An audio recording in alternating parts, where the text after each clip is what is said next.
How to create a new group in Gmail. In this video, I'll show you guys how you can do that. So let's just jump right in.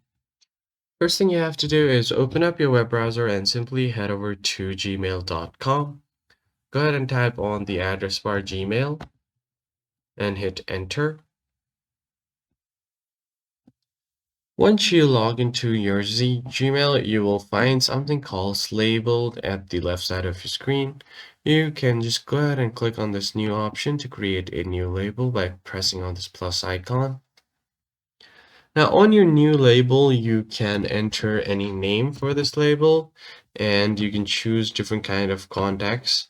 You can nest this label and select a parent as well, or you could just go ahead and click on create.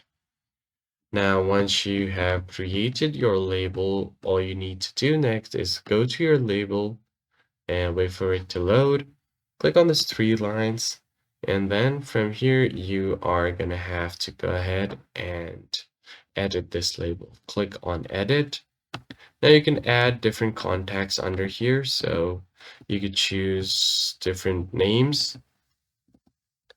Now from here, you are going to have to add some contacts from your Google Contacts. So go to Contact List, and you'll find all of your contacts right here. Now click on any one of the contact that you want to add. And then from here, what you're going to do is, if there is a Gmail connected to this, you can just go ahead and enter it on your label, and then a new group will be created right here. And that's pretty much it. I hope this tutorial was helpful to you guys, and I'll see you on the next one.